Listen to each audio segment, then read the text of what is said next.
It is now my pleasure to introduce someone who's very active in our community, as we all know. I think that she set a record this last Sunday for most pieces of Vasilokita received. Sure, why not? Applause, yeah, why not? She chairs many events and many programs and ministries in our church, including our annual food festival these last 2 years, family wellness ministry, the recently begun Women's Fellowship, and Our Ladies Philanthropos Society. She's also been a Sunday school teacher and often called on to support many of the other events here at the church. Please join me in a warm round of applause for Mrs. Christine Musetta.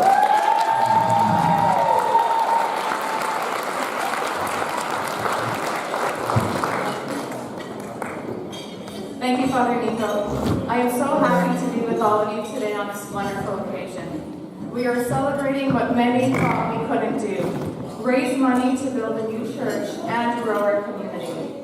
Back in 2013, a professional feasibility study was conducted.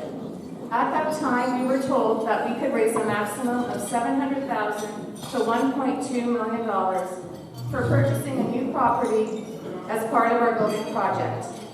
But in 2016, we cast out our nets, and through God's grace, look at what we have accomplished.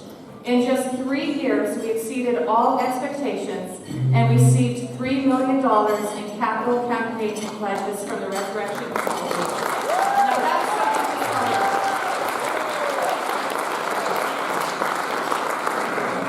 God has truly blessed us and our endeavors to witness, proclaim, and grow our Orthodox Christian faith and the gospel of Jesus Christ through liturgy, ministries, community, and family.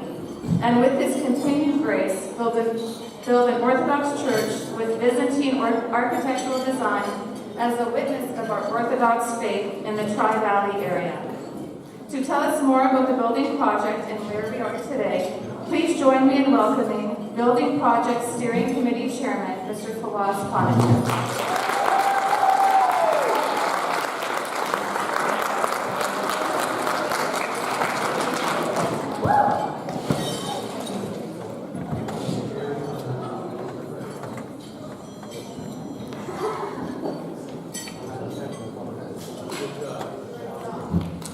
Good evening, everyone.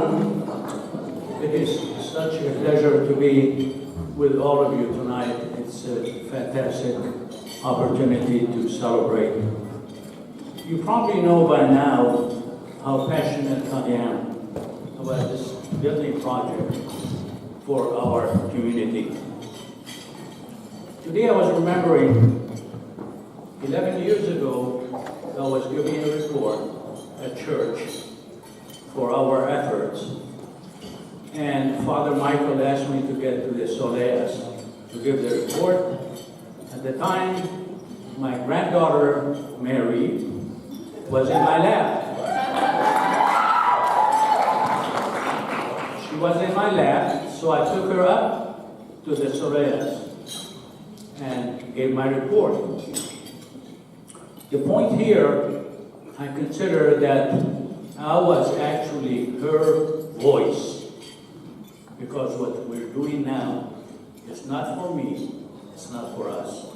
It is for my kids and their kids, for your children and your grandchildren, and that is the only thing that is driving what we are doing.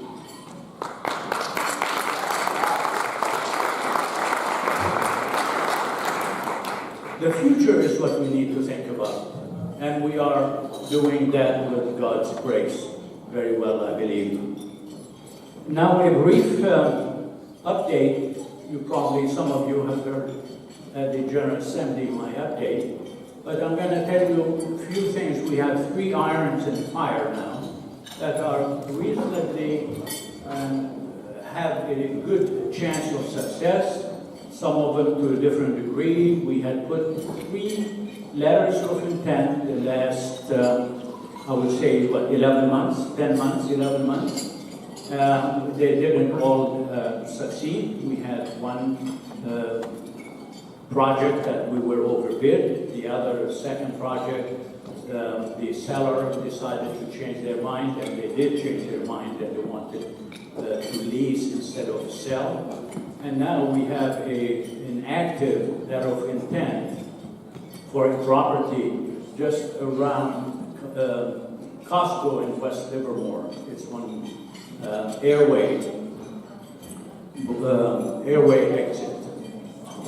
There's a second property potentially at the westbound Airway on-ramp, and that has potential. We will hear about it in about a month or so. We are planning to send bi-monthly, every other month. We have a publication that will be issued specifically for the building project. And that will have all the details that are available at the time, and you will be kept abreast of everything we are doing.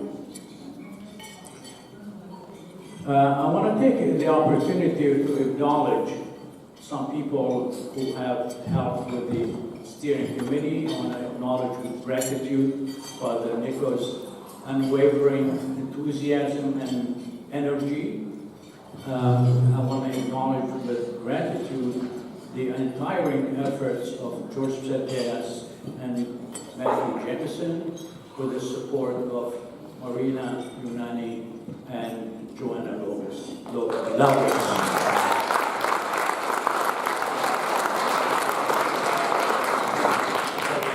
So keep your eyes open for the on your mailbox, because I think we want to be as transparent with you and as informative as we can with the data we have.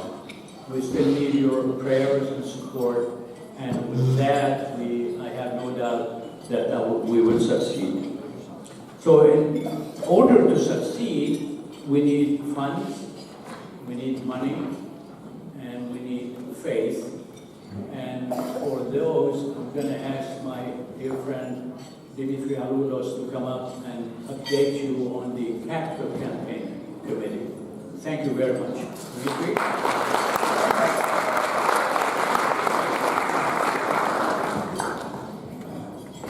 Thanks, Fawaz.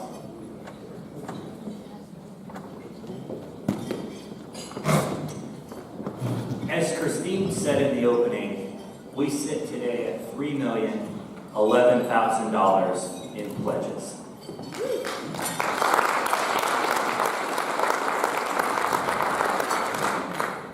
When I heard Christine talk, I remember standing in front of many of you when the professional fundraising study was done.